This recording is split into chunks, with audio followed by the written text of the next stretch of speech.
And so from 1987 up to 2008, we're talking about over 21 years, 40 more states since then have adopted concealed carry laws. At this point in time, Illinois and Wisconsin are the only two states in the United States that requires their citizens to be victims, that does not give their citizens the option to defend themselves. And I think personally it is a crime.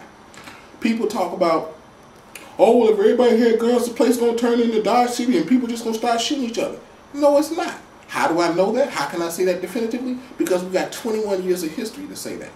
21 states, 40 states over the last 21 years have adopted concealed carry laws.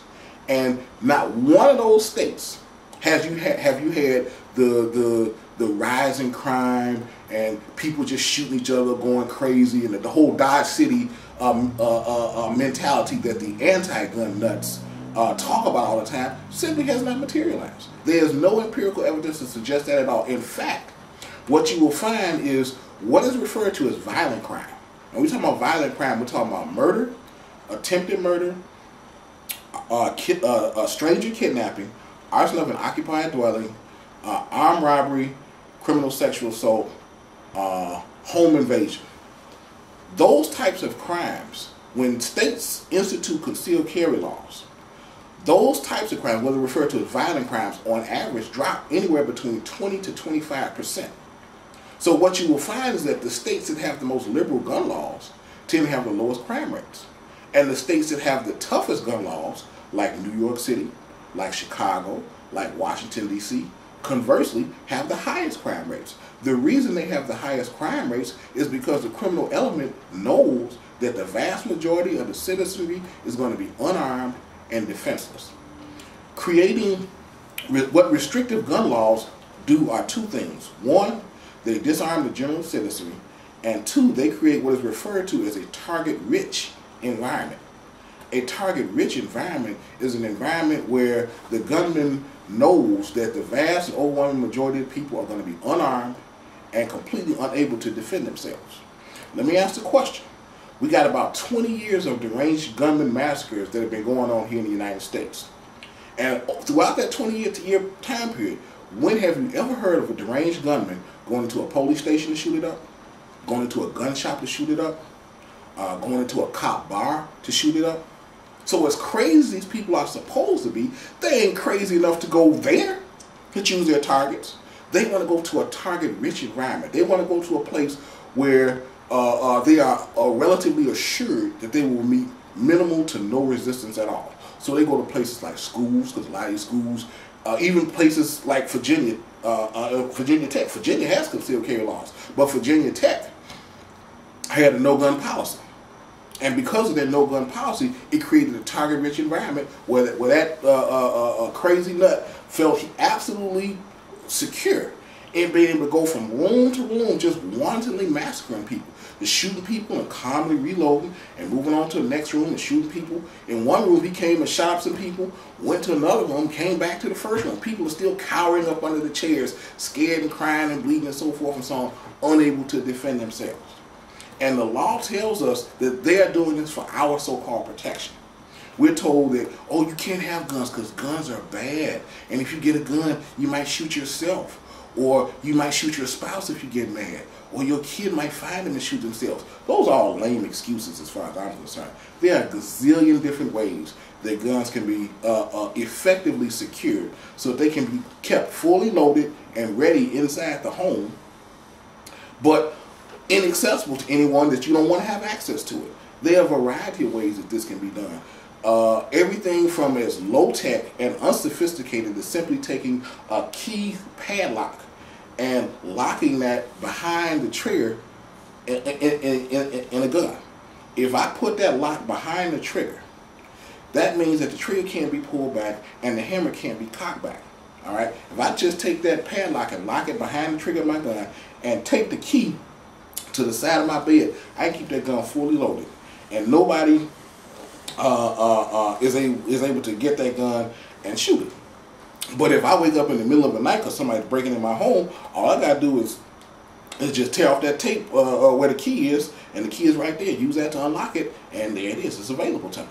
It can happen relatively fast. I'm suggesting people to use key locks and not combination locks for 2 reasons. One, chances are you're going to be waking up at nighttime if this happens, so you're not necessarily going to be thinking straight. Your ability to think up a combination when you just woke up and you're scared and you're in a high stress situation because someone's coming in your house about to do you and your family harm, your brain is not likely to work well enough to be able to remember that combination. But if you have a key that's simply been taped to the side of your bed, it's simply a matter of pulling it off, sticking it in the keyhole, and there it is. You can go for something as unsophisticated as that to something as sophisticated as there's a couple of gun locks out, gun safes out here where you can program them to read your fingerprints. So all you got to do is simply place your hand on there. It'll read your fingerprints and open up within 1 second. They got gun safes that have a combination lock, so that you can simply press 1 or 2 buttons in a certain order, and it will open up within 1 second. You have gun safes that are masked to look like clock radios. They can be functional clock radios that you can screw into your nightstand, a headboard, or so forth and so on. Fully functional, but still as a gun lock where you're able to hide and keep a loaded gun that's instantly accessible to you, but no one else can get to it. So to say, oh, I have small kids in the house, or I got a crazy uncle, or I got a retarded grandmother, I mean, those as far as I'm concerned, those are nothing but excuses. If a person wants to be able to keep a weapon fully loaded and ready in their house to defend themselves, there are a gazillion different ways that can be done securely, so that no one can access that weapon besides whoever it is you want to have access to that weapon. As far as concealed carry on the street is concerned, I'm a definite advocate of that, and I think that's one of the things that needs to be fought for here in Illinois. Right now, a resident of Illinois can acquire concealed carry permits so that he can probably carry in 30 to 40 other states in the United States, but they can't carry it here in Illinois. You can get out-of-state permits from various states. If you have a Florida permit, for example, Florida issues out-of-state permits. That Florida permit will make you legal to carry in about 17 different states. If you get a Florida, a Utah, and a Pennsylvania permit, you can carry in about 30 different states. And again, when it comes to this question of concealed carry, what you will find when you look at it is that most of the people who do this are very intelligent, very responsible type of people. All right? We ain't talking about somebody that just wants to get a gun and stick in their pants and walk around feeling like a tough guy. All right?